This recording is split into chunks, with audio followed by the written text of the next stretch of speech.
यहाँ पे ये वाली दुकान थी, बेचारे गरीब आदमी ऊपर रहते हैं किराए पे, अपनी दुकानदारी करके अपना पेट भरते थे।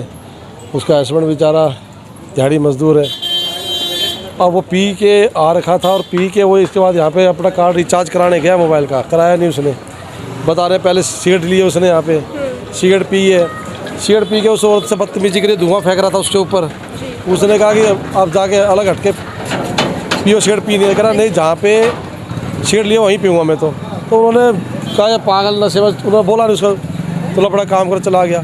थोड़ी दूर आगे गया है, वहाँ से फिर दोबारा आया है, फिर दोबारा उसने आके कुछ गाड़ियाँ बकी हैं उसको, तो औरत ने कहा कि भाई क्यों बकवास कर रहा है, क्यों ऐसे झाड़ू हाथ में ली है। इतने में उसने अपना बैग रखा, उसमें चक्कू निकाल के, जो एक वीडियो हमने देखी उसमें देख रहा है, और चक्कू निकाल के एकदम से उसका यहीं पे वो थोड़ी सी भागी है, पकड़ के और उसे एकदम गला काट दिया उसने। क्या वो आदमी यहीं का निवासी था? हाँ, यहीं रहता, आगे ही 2 गली आगे ही रहता है, और नशा वशा करता है, दारू पी रखी थी उसने, नशा वशा करता था, लेकिन कोई ज़्यादा उसका कोई जानते नहीं आदमी, वो तो बाद में पता लगा यहीं रहता हूँ। तो इस वजह में, इस बात में पुलिस का क्या कार्रवाई है? पुलिस तो फिर हमारे कुमार साहब ने ये था कि जैसे हम क्या कहते हैं अंदर बैठे थे और मेरा बेटा दुकान में था, तो वो एक बार वो मान लो यहाँ चौथी पे खड़ा हो गया होगा, आया होगा, हमें नहीं पता इनकी क्या हुई है क्या नहीं हुई है। उसके बाद दोबारा आया है, दोबारा इनकी बीवी से बातचीत हो रही है, तो उसके बाद क्या कहते हैं इनकी झाड़ू मारो वो हुई है, हमें नहीं पता, हम तो अंदर थे भैया, हमने कुछ नहीं देखा।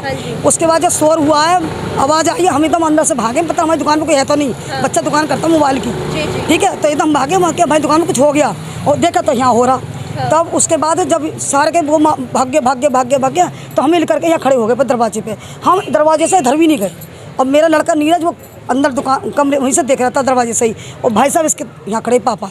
उसके बाद हमें कोई जा रहा है मार रहा है, हमें कोई लेना देना नहीं है। उसके बाद उसने फ़ोन कराया दुकान पर 100 नंबर पर, इसने फ़ोन भी ना कर इसने, और मैं हल्ला काटू मुझे उठा हाँ इसकी बाप। आपकी वाइफ ने फोन किया? वाइफ ने किया, उनको उठा, झूठे केस में पुलिस वालों ने उठा भी ले गया। अच्छा, झूठे केस भी बना दिया उन्होंने। किस पे झूठा केस बनाया है? हमारे वाइफ के ऊपर, और हमारे ये विजेंद्र भाई साहब हैं और नीरज है, 3 आदमी के ऊपर यहाँ केस बना दिया। ये बोल के ले गया कि थाने में आपसे थोड़ी सी जानकारी पूछताछ की जाएगी, और ले जाके वहाँ जबरदस्ती केस उनके ऊपर बना दिया गया। किस तरह का केस बनाया गया है?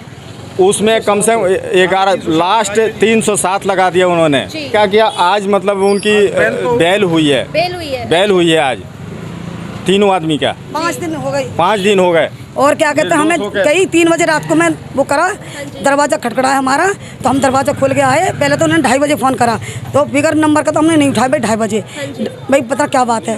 तो 3 बजे उन्होंने दरवाज़ा पीटा, तो हम उठ के आ गए। तो हमसे बोले ये चेक कराना, भीड़ वो लग रहा था कैमरा, हाँ CCTV, ये वो भी ले गए हमारे। पूरा 2 घंटे बैठ के पानी पिया है, बैठे रहे 2 घंटे हम खड़े रहे, और 2 घंटा मतलब 5 बजे तक उन्होंने खूब चेक करा, इधर से उधर से कुछ नहीं दिखा। उसके बाद पत्थर मारने का इल्ज़ाम लगा दिया। किसने इल्जाम लगाया पत्थर मारने का? पुलिस वालों ने।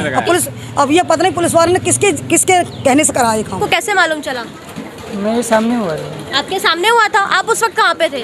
पहले तो मेरी दुकान भी वो आया था, और उस समय मेरी वाइफ नहीं थी। हाँ जी। पहले मेरी दुकान पे आया था, उसके बाद क्या हुआ, वो गाली अपने आप को गाली दिया, नशे में था, बोल रहा था कि बहन चो यहाँ पे गाड़ी वाला मनमर्जी किराया लेता है। उसके बाद यहाँ सिगरेट लिया, 1 सिगरेट लिया, पेटीएम किया, दूसरा लिया, फिर पेटीएम किया, तीसरा लिया, फिर कैश पेमेंट किया।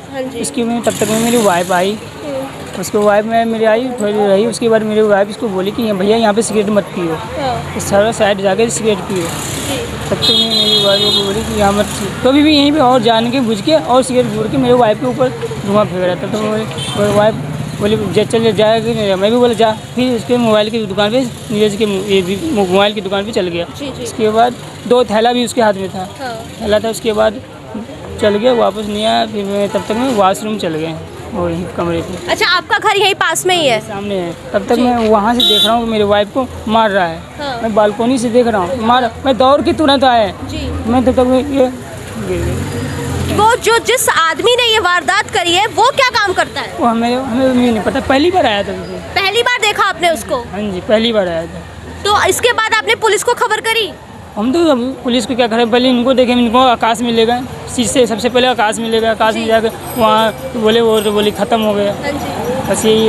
तब तक में पुलिस वाले आए, हमारे जाने के बाद पुलिस वाले आए। आप यहाँ कितने समय से रह रहे हैं? हम तो 3 साल से रह रहे हैं। 3 साल में आपने उस आदमी को कभी नहीं देखा? पुलिस 15-20 मिनट बाद आ गया है। जी। पूरा मेरा एड्रेस लिया। अभी आप कौन बोल रहे हो? आपका घर का नंबर क्या है, आपका नाम क्या है, ये घटना कहाँ पे हुई है। वो मरने वाला जो था वो जेंट्स था या लेडी थी। मैंने बोला मैं लेडी है, उसका गला काट दिया। 75% उसका गला जो है वो कट चुका था। वो वही मौके पे उसकी डेथ हो गई है। तो 20 मिनट बाद पुलिस आई है, पहले PCR आई है, उसके बाद 5 मिनट बाद उनकी एम्बुलेंस आई है। हाँ, तो फिर उस पर पुलिस की क्या कार्रवाई रही? फिर पुलिस ने जाके जो आदमी जो जिसने मर्डर किया था ना, वो जो भाग गया था, इस गली में भाग गया था वो। जी जी। तो लोग पीछे उसके भागे थे। तो अंदर जा अगली गली में उसका मकान है, वहाँ जाके उसने अपना अंदर गेट बंद कर लिया है। गेट बंद करने के बाद वो अंदर घुस गया, तो उसने गेट खोला नहीं है। तब तक पुलिस आ गई है, फिर पुलिस ने गेट खुलवाया उसका। चोरी हो जाती है, इतने पंगे होते हैं, उसमें पुलिस 4-4 दिन तक, 5-5 दिन तक, 7-7-10 दिन तक इंक्वायरी करे, केस नहीं बनाती। और इसमें घर से ले जाते हैं, DVDR उठा ले जाते हैं, 100 नंबर फ़ोन करते हैं उनके खिलाफ। 307 का केस बना दिया। चलो आप कोई दिक्कत थी, कोई परेशानी थी, आप धारा लगाते जो जेन्युइन थी, 307 की धारा लगा दी ताकि इनको जमानती ना मिल पाए। और इस घर से तो मतलब एक 60 साल के जो बुजुर्ग हैं उनको भी और लड़के को भी, और वहाँ से महिला को, मतलब महिला को भी, पिता को, पुत्र को, और जो और उनको भी, जो कोई अगर नशेड़ी यहाँ पे जिन्होंने उत्पाद मचाया है उनको पकड़ो, उनकी तफ्तीश करो। उनकी बजाय शरीफ आदमियों को, क्योंकि उनका घर था यहाँ पे, आसानी से पकड़ में आ गया, लेके बंद कर दिया। बताओ। तो वो जो आदमी जिसने ये हत्याकांड किया है वो आदमी यहाँ कब से रह रहा है, कुछ जानते हैं उसके बारे में? नहीं, उसके बारे में कोई ज़्यादा नहीं जानते, लेकिन ये पता लगा है कि 10-1 साल से रहता है, अपना काम धंधे वाला आदमी था। लेकिन जो नशा कर लेता है ना, नशे में तो फिर किसी को क्या होश रहता है। और उस नीच आदमी ने एक यहाँ पे थैला रख के, और एक बेचारी काम करके अपना गुजारा बसर करने वाली, एक किराए पे दुकान लेके चलाने वाली महिला, उसका एकदम गला काट दिया। तो ये पुलिस की भी नाकामयाबी है। जो नशा यहाँ पे होता है उसको बंद करवाया जाना चाहिए। तरह तरह के नशे यहाँ पे चलते हैं, सासियाँ खुले पड़े हैं, सट्टा यहाँ पे चलता है। ये बताओ, जो नशा करते हैं इसके खिलाफ कभी कंप्लेन करी है? बिल्कुल खिलाफ कंप्लेंट करिए, बिल्कुल करते हैं। इससे पहले के जो SHO थे यहाँ तारों के नीचे, यहाँ की महिलाओं ने, यहाँ के आदमियों ने प्रदर्शन कराया कि मीना और हम भी साथ थे, और वो तीनों ठेके बंद करवाए थे। लेकिन दोबारा से ऐसे बोलबाला चालू हो गया, दोबारा चालू हो गया। और कोई किसी की सुन के राजी नहीं। जो शरीफ आदमी पकड़ में आता है उसके खिलाफ तो रात में केस बढ़ा देते हैं। दिल्ली की पुलिस है या ऐसी पुलिस है, आपने अभी देख लिया। इन परिवारों की पीड़ा आपने देखी है, कैसे जो 5 दिन से मतलब इंतजार कर रहे, खड़े होकर अपने परिवार का आने का। आज उनको रात की खबर मिली है कि भाई उनकी जमानत हुई है।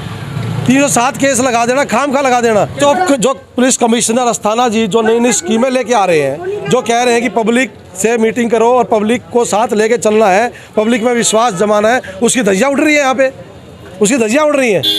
तो कैसे ऊपर के अधिकारी विश्वास पैदा करना चाहते हैं, वे विश्वास लाना चाहते हैं। रोज़ हम अखबारों पढ़ते हैं, उनकी मुहिम चल रही है।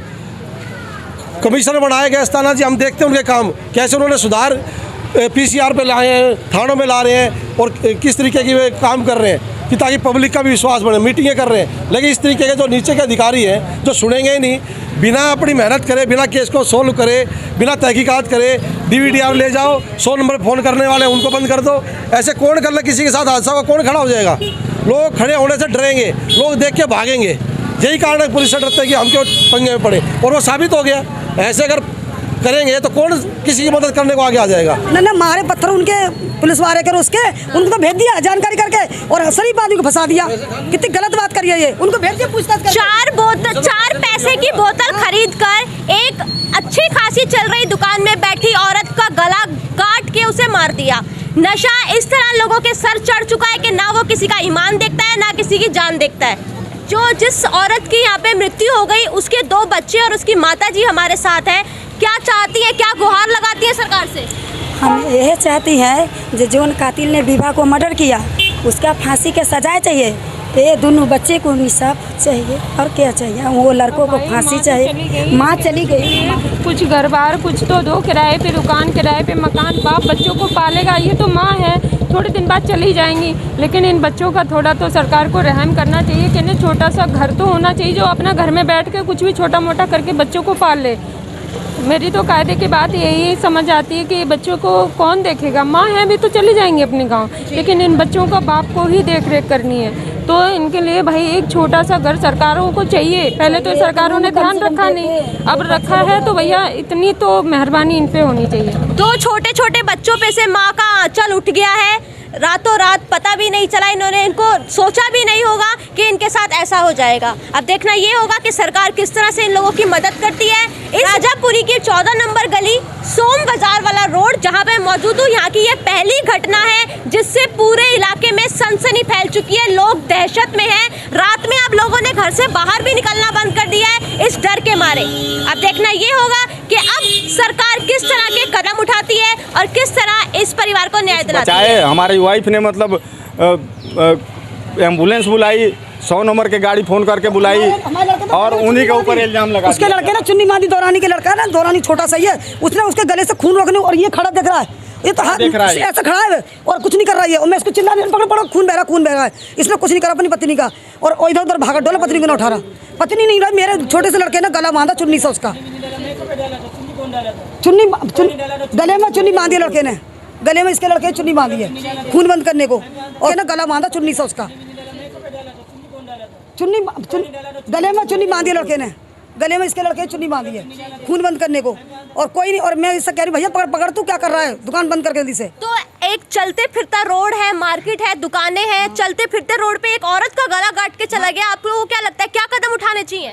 ये कदम उठाना चाहिए, उसको जान से ही मार दो, खत्म ही कर दो, उसको सजा मिलनी चाहिए, सजा मिलनी चाहिए। फांसी मिलनी चाहिए और उसका गला काटा तो उसका गला काटना चाहिए। कल को और भी दुकानदार है धोखे से आके, जिसके पैसे नहीं देगा कोई भी, गलत काम से बोलेगा, शराब पी के लड़ाई झगड़ा करेगा तो पैसे तो मांगेगा कोई भी अपने। इस एरिया में पुलिस की कोई गश्त नहीं है, चाहिए कि यहाँ पुलिस की गश्त हो, बराबर निगरानी रखी जाए और झूठे मुकदमे में फंसा करके लोगों को गुमराह करते हैं। तो पुलिस जो है वो झूठे केस में फंसा रही है, झूठे केस में फंसा रही है, ये बिल्कुल झूठा केस है। इसमें 100 नंबर पे कॉल करने वाले को अरेस्ट करके ले जा रहे हैं। तो 100 नंबर पे कॉल करना भी अब लगता है जुर्म हो गया है। ऐसा ही लगता है जी।